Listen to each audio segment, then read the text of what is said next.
Hola, hoy vamos a tener nuestra clase de Anatomía del Sistema Reproductor. Mi nombre es la licenciada Kisber Erika. Comencemos. Bueno, los objetivos de esta clase van a ser varios. En este caso, a comparación de las últimas clases, en esta clase vamos a comprender varios aspectos y varias temáticas como lo son pelvis, la conformación de la cintura pélvica, los huesos que la componen, con sus características, los principales ligamentos de unión de estos huesos, la cavidad pelviana, cómo está compuesta, cómo se delimita. Vamos a hablar un poco acerca del periné y el diafragma pélvico, las diferencias y cómo se componen.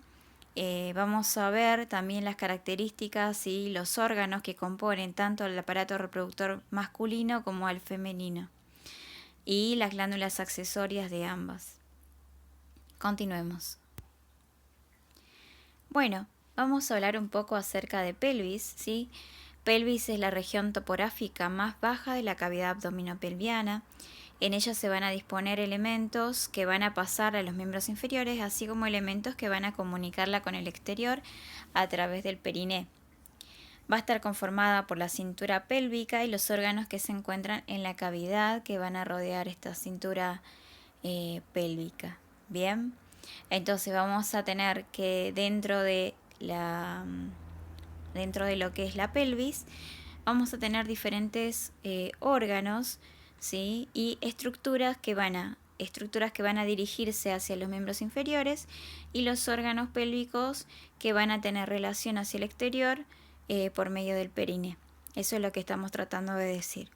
Bien, perfecto. Bueno, hablamos un poco acerca de la cintura pélvica. ¿Cómo es que está compuesta esta cintura? ¿Sí? Está compuesta por dos huesos coxales, ¿sí? Que van a estar unidos hacia anterior por la sínfisis del pubis, que las veremos luego cuando estudiemos cada coxal, ¿sí? Y hacia posterior van a estar unidas junto con el sacro. Bien, acá en esta imagen van a ver que el sacro se encuentra coloreado en color verde clarito. Y en celeste vamos a tener, que está marcada como número 2, una de las partes del hueso coxal que se denomina ilion. En color lila claro, que es el número 3, vamos a tener al isquion, que es otra de las partes que componen a este hueso coxal. Y hacia anterior vamos a tener la tercera parte que compone este hueso coxal, que es el pubis, ¿sí? Que se va a unir hacia anterior con su hueso coxal contralateral en la unión que se denomina sínfisis del pubis. Bien, entonces la cintura pélvica es un anillo óseo, ¿sí? En forma de cuenco que va a conectar la columna vertebral, ¿sí? a los dos fémures, ¿sí? Porque este hueso coxal va a tener una región que va a articularse, ¿sí? Que es lo que está marcado ahí como número 6, ¿sí? Ahí vamos a tener una zona articular que se va a unir con la cabeza del fémur. Bien, entonces esta cintura pélvica lo que va a hacer es va a unir esta columna vertebral con los miembros inferiores, ¿sí? Muy bien, sigamos. Hablemos entonces un poco acerca del coxal, ¿sí? El coxal es un hueso par, como vieron en la imagen previa, tenemos dos coxales que van a unirse hacia anterior y otro hacia posterior, ¿sí? Que va a estar articulado posteromedialmente con el sacro, ¿sí? Y en la línea mediana con su homólogo contralateral a través de la sínfisis del pubis. Y va a estar articulada también en sentido lateral con la cabeza del fémur. Primitivamente estaba constituido por tres piezas óseas, ¿sí? Distintas. Una es el pubis, que se ubica hacia anterior, ¿sí? Que la tenemos en esta imagen como una imagen roja, en celeste el isquion, ¿sí? Y lo que está en marroncito, que es el ilion, ¿sí? Que en conjunto forman el hueso coxal. Bueno, vamos a tener dos caras, ¿sí? Una cara medial y otra cara lateral. En esta imagen estamos observando la cara medial, ¿bien? Es decir, la estamos viendo desde adentro. Bien, vamos a tener 4 bordes y 4 ángulos. De esto solamente vamos a apuntar hacia que recuerden las características desde la cara medial y la cara lateral, únicamente eso. Bueno, ¿qué vamos a ver o visualizar en esta cara medial? Lo que vamos a visualizar es hacia superolateralmente vamos a encontrar a la fosa ilíaca. Bien, que está marcada ahí como fosa ilíaca. Bien, tenemos lo más superior a la cresta ilíaca, como verán. Hacia el borde anterior de este hueso coxal vamos a tener a estas estructuras que se denominan espina ilíaca anterosuperior, espina ilíaca anteroinferior, que en este caso, en esta imagen, está como espina anterior superior ilíaca y espina inferior anterior ilíaca. Bien, si tenemos acá diferenciada una espina ilíaca antero superior y una antero inferior, quiere decir que hay posteriores. Y es así que en el borde posterior vamos a tener también dos espinas, una espina postero superior y una espina postero inferior. Bien, continuando con este borde anterior, vamos a encontrar también acá a la espina púbica, ¿sí? Que lo tenemos acá como tubérculo púbico. Bien. También hacia la parte media de esta cara medial vamos a tener lo que se denomina la línea arqueada, ¿sí? Línea arqueada también la pueden encontrar con el nombre de línea arcuata o línea inominada, ¿bien? Que ahí está marcada como línea arqueada. Otra cosa que podemos visualizar en esta cara medial es justamente la superficie articular que está marcada ahí, que es la que se va a articular con el hueso sacro. Y a nivel del tubérculo púbico, la cresta púbica va a tener articulación con la sínfisis pubiana del otro lado,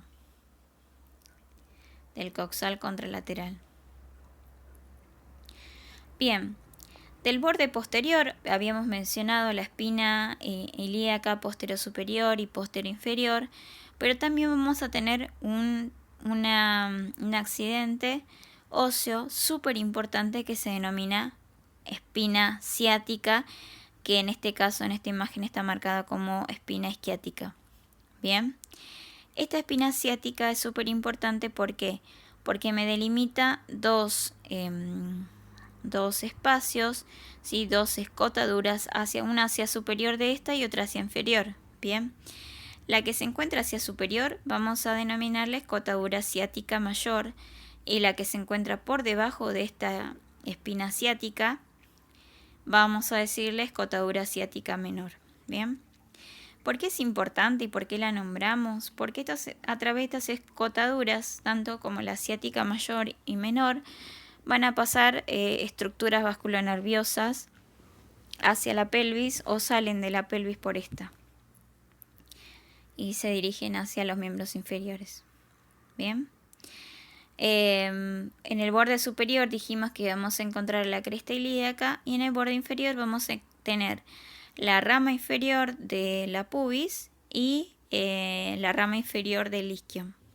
Bien, la rama isquiática. Continuando con esto, vamos a hablar acerca de la cara lateral. ¿Sí? Vimos a este coxal por su cara medial, ahora vamos a verla por su cara lateral. Por su cara lateral vamos a tener las mismas estructuras hacia el borde anterior, la espina ilíaca anterosuperior, la espina ilíaca anteroinferior, ¿sí?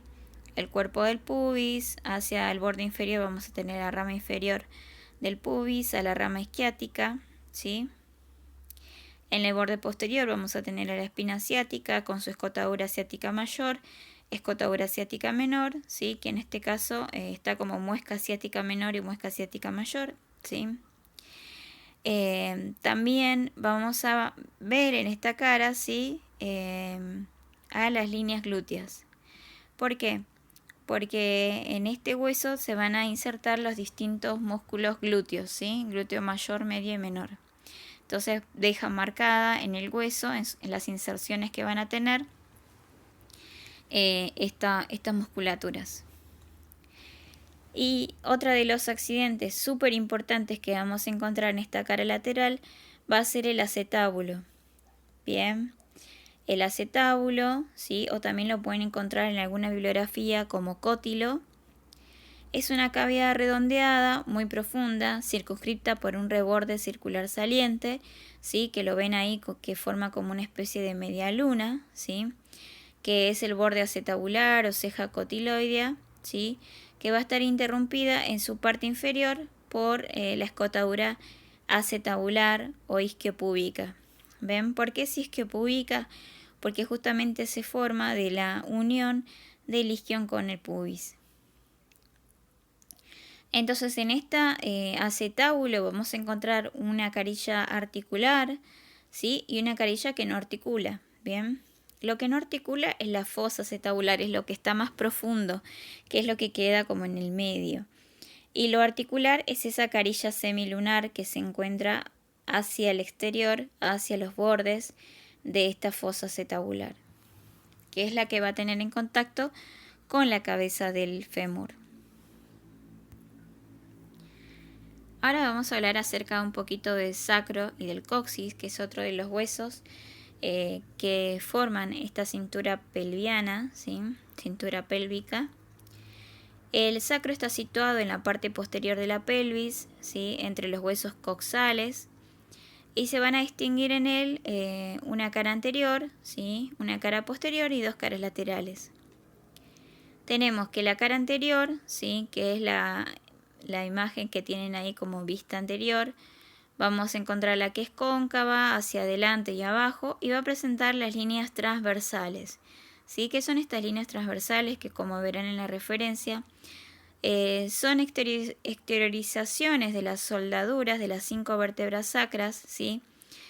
Como que se ve esa fusión de esas 5 vértebras sacras y queda como esa especie de cicatriz que son esas líneas transversales. En los extremos de esta cara se van a ver los forámenes sacros anteriores, ¿sí? Que lo tienen marcado ahí como foramen sacro. Bien, que quedaría como un resabio, como un espacio ubicado entre lo que serían las apófisis transversas de estas vértebras sacras que se fusionaron. Bien, eso como más relevante de lo que es la vista anterior. Ahí ven arriba en la parte más superior de la imagen de la vista anterior al promontorio del sacro. Que ese promontorio del sacro es como una pequeña saliente hacia anterior, ¿sí? Que se va a formar junto con la quinta vértebra lumbar hacia anterior. Es como que se forma una especie de elevación a ese nivel que se denomina promontorio sacro. Bien, ahora de la vista posterior, ¿sí? En la parte superior vamos a poder observar a lo que es el canal sacro o conducto sacro, ¿sí? Que sería el homólogo al agujero que encontramos en las vértebras sacras, ¿sí? El agujero medular. Bien. Tenemos también a la cresta sacra media, que sería como la especie de fusión de lo que serían las apófisis espinosas y las vértebras sacras, que va a finalizar hacia inferior en forma de V invertida en lo que se va a denominar el hiato sacro. ¿Ven? Lo ven marcado ahí. También vamos a encontrar que hacia los laterales de lo que es esta cresta sacra media vamos a encontrar unas crestas sacras laterales. Y hacia las caras laterales vamos a tener carillas articulares que van a ser las carillas que van a tomar contacto con los huesos coxales y sus carillas articulares respectivamente.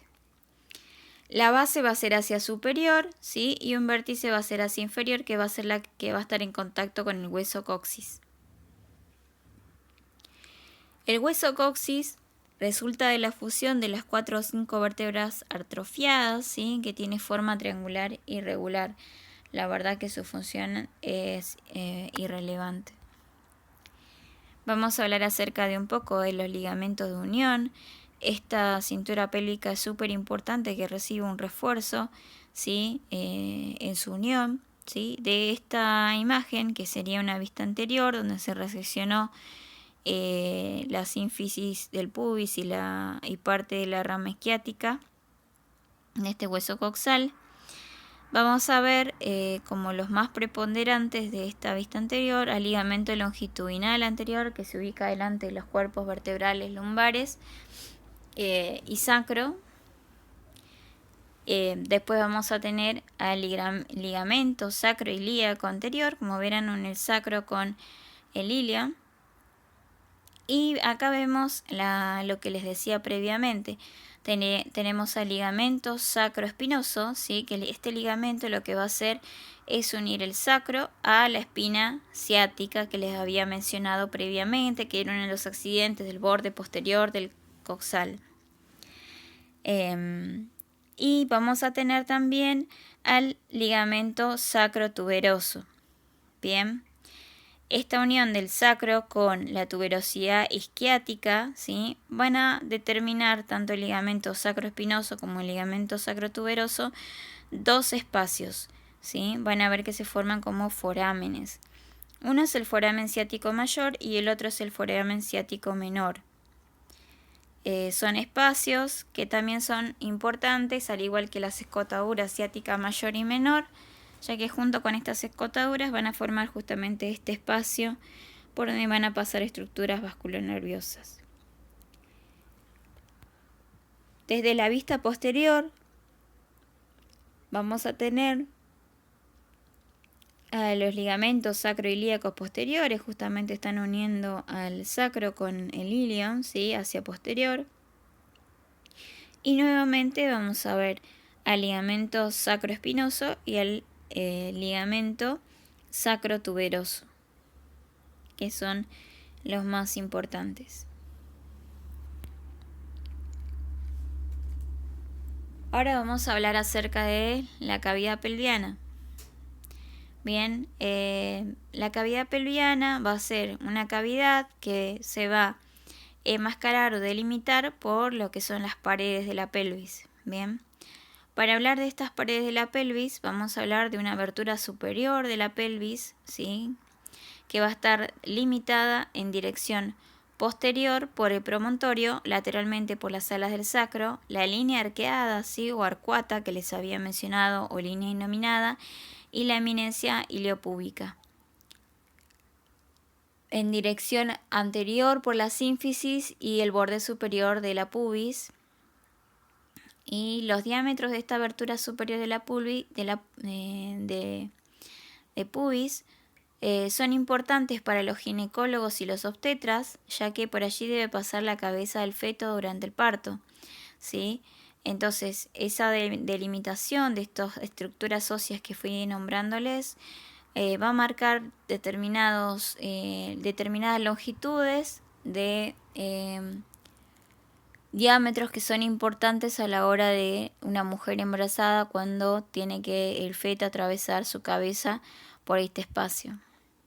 Bien, así como la abertura inferior de la pelvis se ubica entre el coxis, las tuberosidades isquiáticas y las ramas inferiores del pubis. Vamos a encontrar entonces una delimitación entre lo que sería la pelvis mayor, ¿sí? Que es un espacio que va a estar situado por encima de la línea terminal, ¿sí? Entre las alas de los dos ilion, y la pelvis menor, que va a ser un espacio situado por debajo de la línea terminal, ¿sí? Entonces vamos a tener dos pelvis.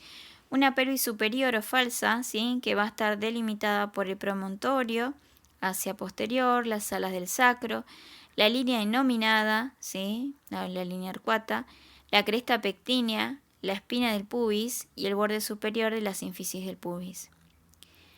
En cambio también tenemos la pelvis menor, que es la pelvis verdadera, ¿sí? Que va a estar enmarcada por el borde inferior de la sínfisis del pubis, la rama inferior del pubis, la rama del isquion y la tuberosidad isquiática arco del pubis, y el ligamento sacrotuberoso y el coxis. Entonces tenemos una pelvis mayor y una pelvis menor. Sigamos.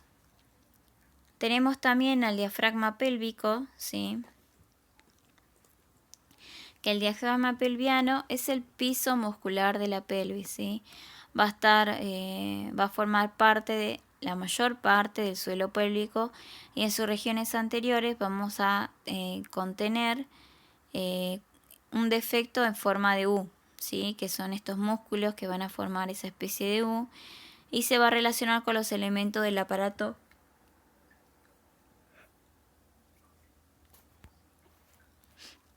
urogenital. Tenemos como componentes de este diafragma pélvico al músculo elevador del ano, ¿sí? Que está formado por el músculo puborectal, el músculo pubococcigio y el músculo iliococcigio. Después, también van a formar parte de este diafragma pelviano, ¿sí? El obturador interno, el músculo coccigio y el músculo piriforme o piramidal también lo pueden encontrar. Entonces, podemos decir que el músculo elevador del ano va a estar formado por el músculo puborectal, pubococcigio e iliococcigio. Ahora vamos a hablar un poco del periné, ¿sí? El periné es un conjunto de partes blandas, ¿sí? Que se van a cerrar por abajo de la cavidad pelviana y que se van a encontrar por debajo del diafragma pélvico. Va a tener como límites el borde inferior de la sínfisis del pubis, ¿sí? Que como lo verán ahí, se puede visualizar la sínfisis del pubis hacia anterior, ¿sí? La punta del coxis hacia posterior, como verán en la imagen, y las tuberosidades isquiáticas hacia los laterales. De esta manera, si unimos una línea de tuberosidad isquiática a tuberosidad isquiática, vamos a encontrar que si marcamos una línea que hacia superior vamos a encontrar un triángulo urogenital y hacia inferior vamos a encontrar un triángulo anal. Que a nivel del triángulo urogenital, como verán en la imagen, vamos a tener a los músculos isquiocavernoso, músculo transverso profundo del periné, ¿sí? Músculo bulbo esponjoso y el músculo transversal del periné o transverso del periné. Y en el triángulo anal vamos a encontrar principalmente al esfínter externo del ano. Entonces, como verán en esta imagen, podemos ver a dos personas, ¿sí? En posición ginecológica o litotomía, ¿sí?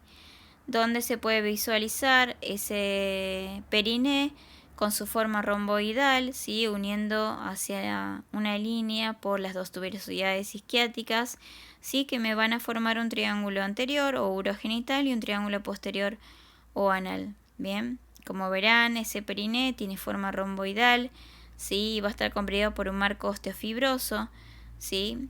¿Qué me va a delimitar este triángulo? Hacia adelante la pubis, hacia atrás el coxis y hacia los lados las tuberosidades isquiáticas.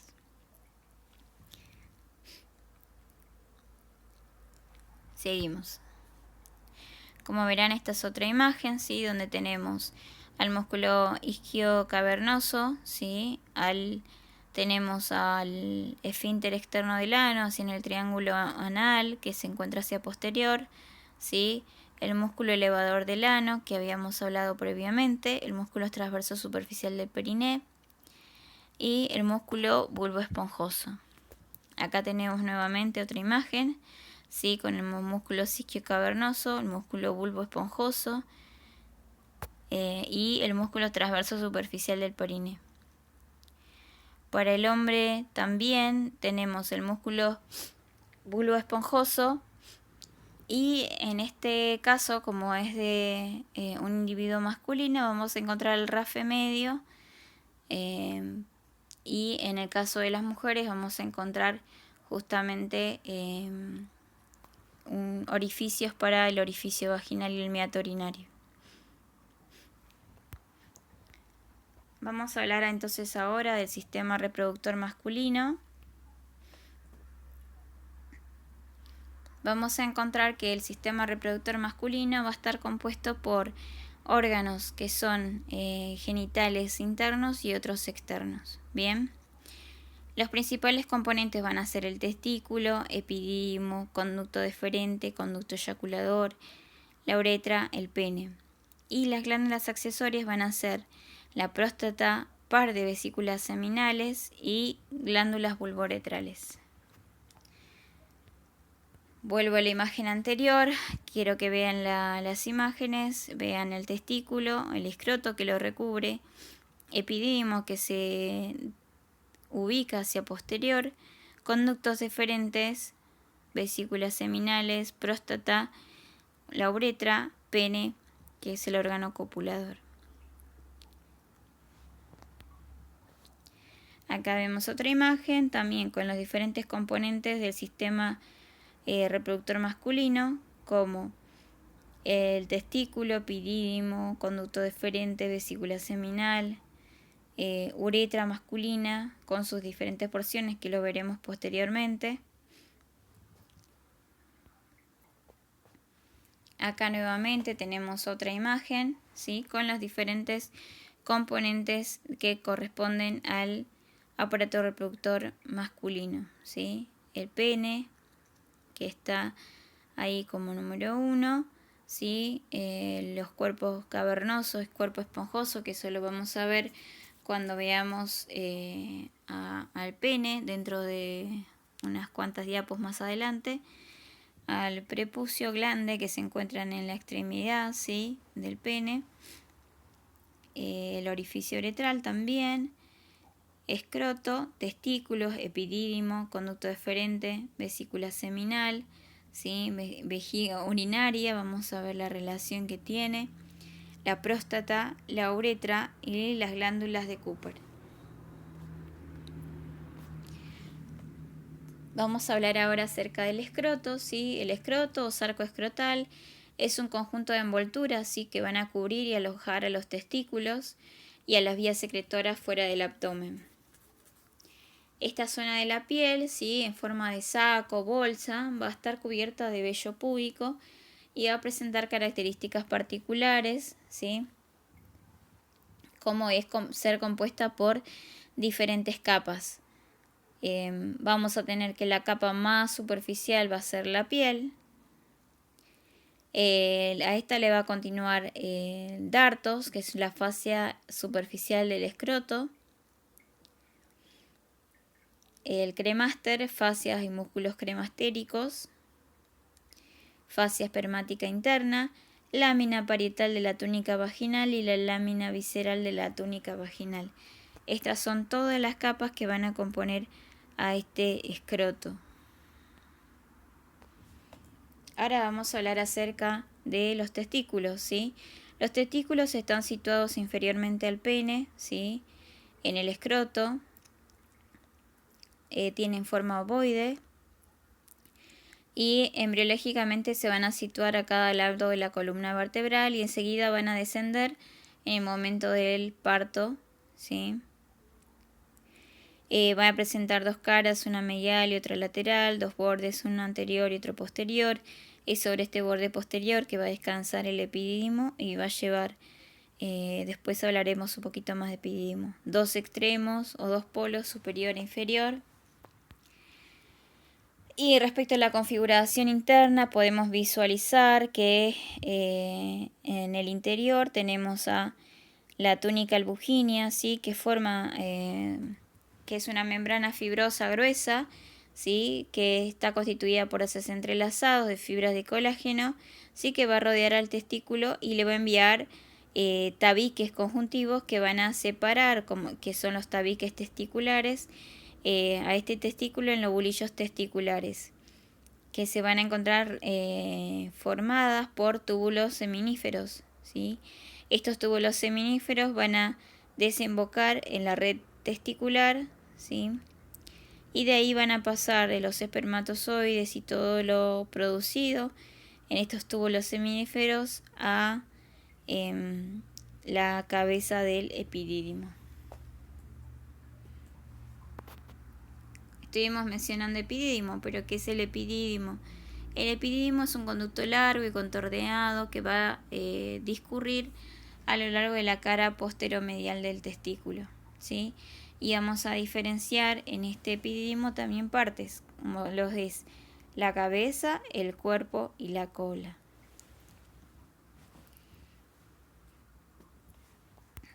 Vamos a hablar un poco acerca de los conductos deferentes. El conducto deferente, ¿sí? Se extiende desde la cola del epidídimo hasta su unión con el conducto excretor de la vesícula seminal, ¿sí? Formando el conducto eyaculador. Bien. El conducto deferente va a transportar a los espermatozoides que son producidos a nivel de los túbulos seminíferos, que son pasados a epidídimo, y de epidídimo pasados por el conducto deferente. Mide 45 centímetros de longitud y asciende por el borde posterior del epidídimo para pasar a través del conducto inguinal e ingresar nuevamente a la cavidad pélvica. Gira por encima del uréter y pasa por el costado y debajo de la cara anterior de la vejiga urinaria hacia la porción final terminar como una ampolla. Vamos a hablar un poquitito acerca del conducto eyaculador. El conducto eyaculador se va a formar por la unión del conducto deferente con el conducto de la vesícula seminal. Este conducto eyaculador va a finalizar a nivel de la uretra prostática, ¿sí? Que es la porción de uretra que va a atravesar la próstata, ¿sí?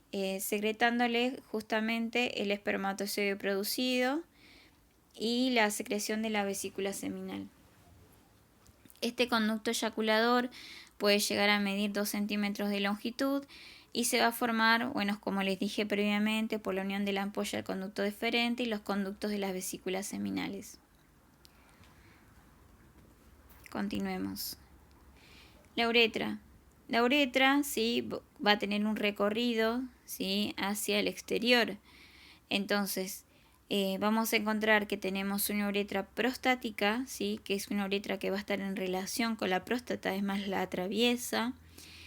Después vamos a tener una uretra membranosa, ¿sí? Que es la parte de la uretra que va a atravesar este diafragma pélvico, este periné. Y vamos a tener la uretra cavernosa, ¿sí? Que es aquella uretra que se encuentra inmerso dentro del pene, su cuerpo cavernoso y su cuerpo esponjoso. Ahora vamos a hablar un poquitito acerca de las glándulas sexuales accesorias, como son las vesículas seminales, la próstata y las glándulas vulvouretrales, ¿sí? Las vesículas seminales son estructuras contorneadas, como ven en la imagen, ¿sí? Se sitúan entre la vejiga y el recto. Y se van a encontrar inmediatamente lateral al conducto deferente en la base de la vejiga. Se une al conducto deferente para formar el conducto eyaculador, que era lo que habíamos visto previamente. Son dos pequeñas glándulas bilaterales, ¿sí? Que se encuentran anexas a los conductos deferentes, situados por detrás de la vejiga y delante del recto, y van a producir el 70% del líquido seminal. Ahora vamos a hablar un poquitito acerca de la próstata. La próstata es un órgano desarrollado alrededor de la parte inicial de la uretra, ¿sí? Que va a producir el 20% del semen. Es una estructura accesoria impar, ¿sí? Tiene forma de cono invertido, que va a rodear a la uretra en la porción prostática de la misma. Se sitúa inferior a la vejiga, posterior a la sínfisis del pubis y anterior al recto. Bien, esta es una de las relaciones más importantes que podemos mencionar, debido a que se hacen estudios que lo mencionaré más adelante. Bueno, como decía, la próstata va a contribuir en la formación del semen, ¿sí? Junto con las vesículas seminales. La irrigación de la próstata va a provenir de dos orígenes, ¿sí? De la rama prostática de la arteria vésico-prostática, rama de la arteria vésico-genital y de algunas ramas de la arteria hemorroidal media. La inervación de la próstata va a provenir del plexo hipogástrico y accesoriamente de los nervios viscerales del plexo sacro. Continuemos. A nivel de En esta imagen podemos visualizar que se le está realizando un tacto rectal a esta persona justamente para comprobar cómo se encuentra esa próstata, ya que hay un índice de cánceres de próstata. Es importante que un hombre que sea mayor de 50 años se realice este chequeo junto con un laboratorio para evitar complicaciones y lograr una detección precoz de cualquier enfermedad que pueda afectar la próstata. Después terminamos hablando de las glándulas de Cooper, ¿sí? Que son glándulas vulvoretrales que van a situarse a cada lado del músculo esfínter externo de la uretra, ¿sí? Van a formar guisantes, tienen forma de guisantes, perdón. Son laterales a la porción membranosa de la uretra, ¿sí? Como les decía previamente, la uretra llega un momento que tiene que atravesar esta cavidad pelviana, por ende lo hace a través de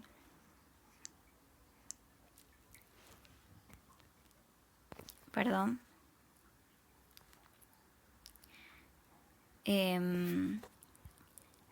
van a verter su secreción a nivel de la uretra esponjosa. Las glándulas vulvoretrales, ¿sí? O de Cooper, que son las que estamos hablando ahora, ¿sí? Básicamente lo más importante de saber de ellas es que van a aportar un líquido alcalino, ¿sí? A la secreción, ¿sí? A través de la uretra esponjosa, y que tienen tamaños de guisantes y se ubican justamente a los lados de esta porción membranosa de la uretra.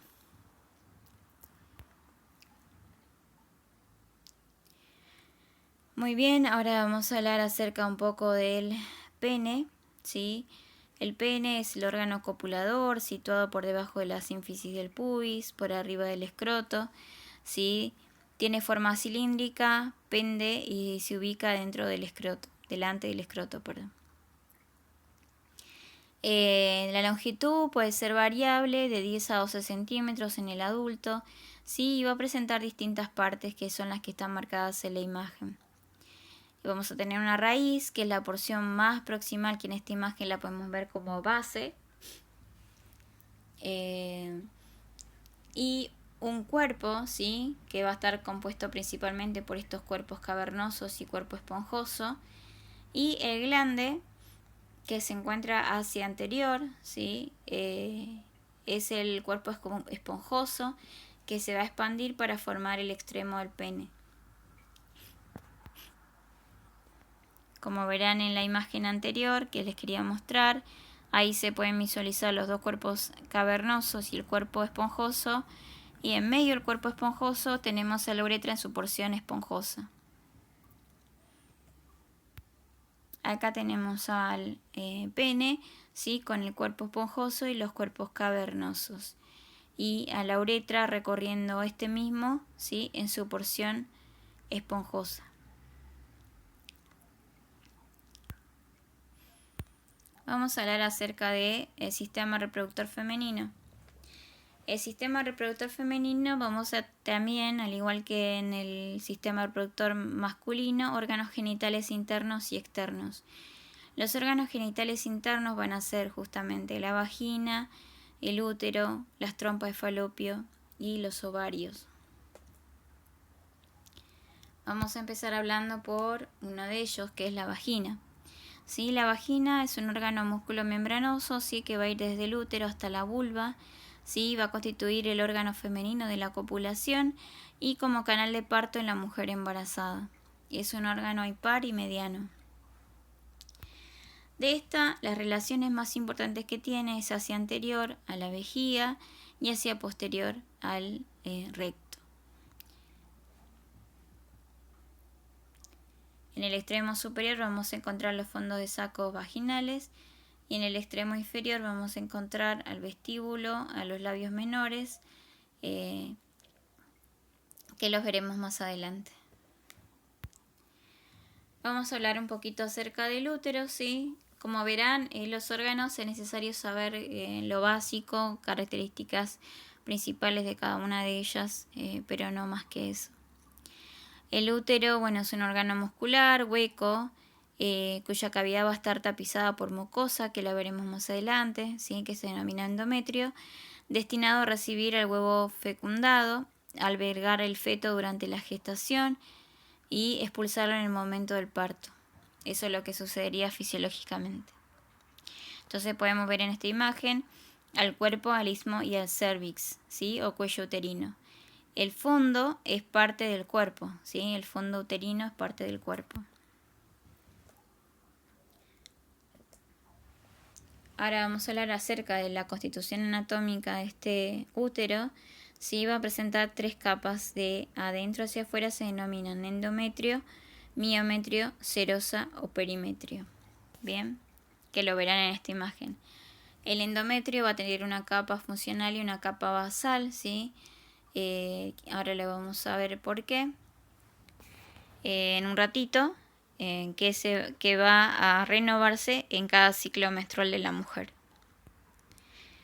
Vamos a hablar un poco acerca de la posición, versión y flexión que se encuentra este útero, ¿sí?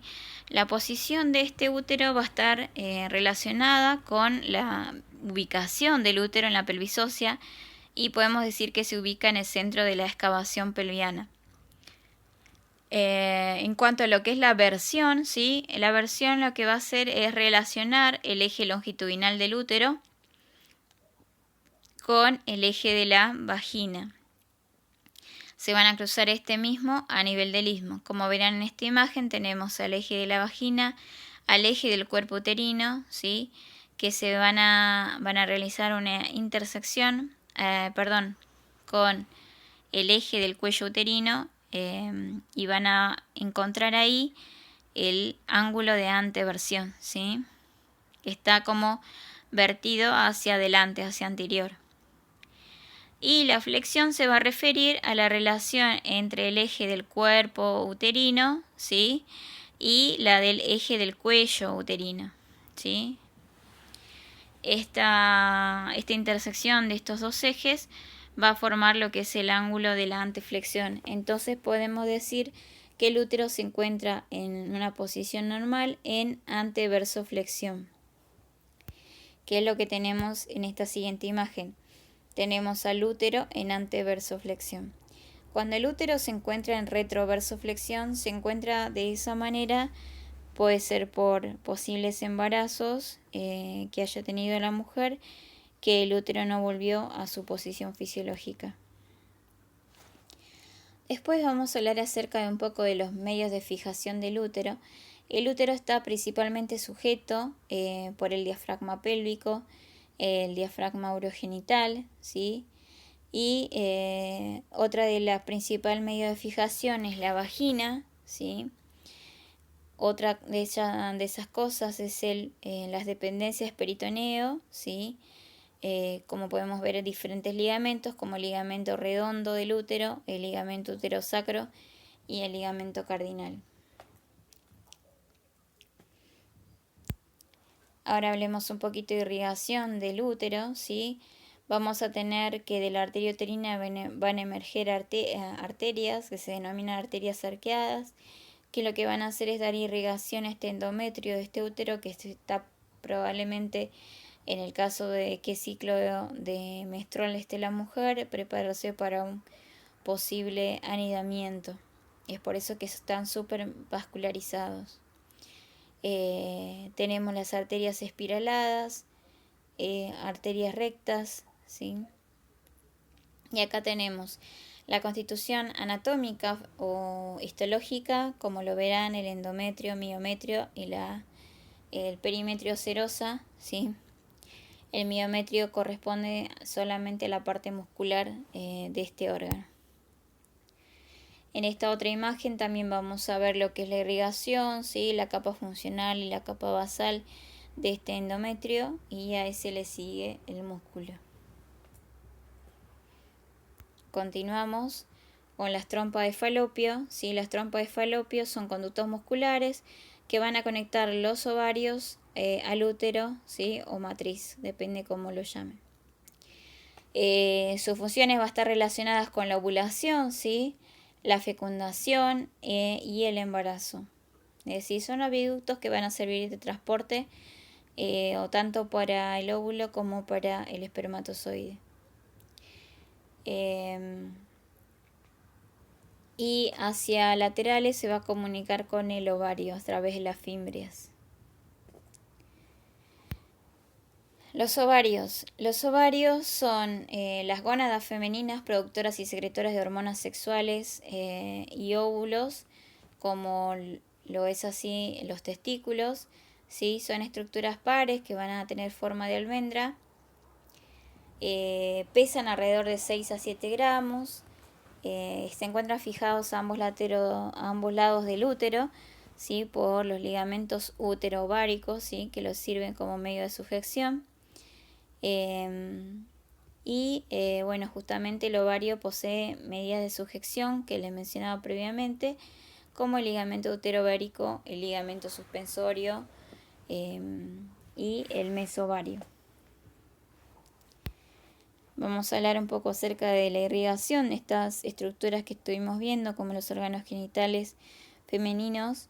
Va a estar dada principalmente por la arteria uterina, ¿sí? Que va a dar tanto irrigación al útero como a parte de la vagina, y también puede dar irrigación a parte de las trompas de falopio, ¿sí? A parte del ovario, perdón. Otra de las ramas que es colaboradora y tiene territorio de irrigación en todas estas estructuras que estuve mencionando es la arteria ovárica, que nace directamente de la aorta abdominal. Y la arteria uterina es rama de la arteria ilíaca interna. Vamos a hablar ahora acerca de un poco de los órganos genitales externos, ¿sí? Se va a designar vulva, ¿sí? Al conjunto de los órganos genitales externos en la mujer, ¿sí? En este caso vamos a encontrar estructuras como el monte de Venus, ¿sí? Que es una saliente redondeada, ¿sí? Situada por debajo de la pared abdominal, se encuentra por delante de la sínfisis del pubis, ¿sí? Y vamos a encontrar también a las formaciones labiales, a la formación de los labios mayores y los labios menores, ¿sí? Los labios mayores son un pliegue cutáneo, ¿sí? Que va a ser de tipo alargado, de adelante hacia atrás, ¿sí? Y los labios menores se encuentran mediales a esto, ¿sí? A estos labios mayores, ¿sí? Son pliegues cutáneo mucosos, ¿sí? Que se van a también rodear, van a estar rodeando al vestíbulo de la vagina. El clítoris es la elevación submucosa que se encuentra arriba del vestíbulo. Bien, entre estas estructuras podemos visualizar el vestíbulo de la vagina, el orificio vaginal y el orificio del meato urinario, ¿sí? Esta relación que tiene el meato urinario y hacia posterior el orificio vaginal es importante para el momento que ustedes tengan que colocar una sonda vesical. Deben recordar esta relación, que hacia anterior está el meato urinario y hacia posterior el orificio vaginal. Ahora vamos a hablar acerca de un poco de las arterias ilíaca interna y hipogástrica. ¿Se acuerdan que previamente les mencioné que de esta arteria ilíaca interna o hipogástrica nacía la arteria uterina, que va a parte de irrigación de estos órganos genitales internos, como les mencionaba? Bien. Les hice acá un resumen, les mostré acá una imagen acerca de cuáles son sus principales ramas, ¿sí? Todas señaladas. Como no sé si les había dicho previamente, pero la arteria ilíaca interna va a tener su origen de la arteria ilíaca común o primitiva, ¿sí? Y va a brindar el principal aporte sanguíneo a los órganos de la pelvis, los músculos de la región glútea y el periné. Sus principales ramas van a ser la arteria umbilical, la arteria vesical superior, la arteria obturatriz. En el hombre vamos a tener la arteria vesical inferior, la arteria del conducto deferente, esto en el hombre, ¿sí? Y las ramas prostáticas también en el hombre. La arteria uterina en el caso de la mujer, la arteria vaginal, que puede provenir de la arteria uterina, ¿sí? La arteria pudenda interna, ¿sí? Que va a dar irrigación al periné. La arteria rectal media, que va a irrigar la parte inferior del sacro, o arteria hemorroidal media. Arteria glútea inferior, que va a irrigar a los músculos del diafragma pélvico. Las ramas que se van a emerger del tronco o división posterior de esta ilíaca interna se denominan la arteria iliolumbar, ¿sí? Y las arterias sacras laterales, ¿sí? Que van a ir hacia los músculos piriformes. Y finalizando, la arteria glútea superior, ¿sí? Que se va a ubicar por encima de este músculo piriforme, ¿sí? Y va a dar irrigación a los glúteos mayor, medio y menor, y al músculo tensor de la fascia lata. Bueno, muchas gracias chicos, espero les haya servido la clase, les mando un gran abrazo y cualquier cosa ya saben de comunicarse con nosotras para que les podamos resolver las dudas. Les envío un gran abrazo y que tengan un lindo fin de semana.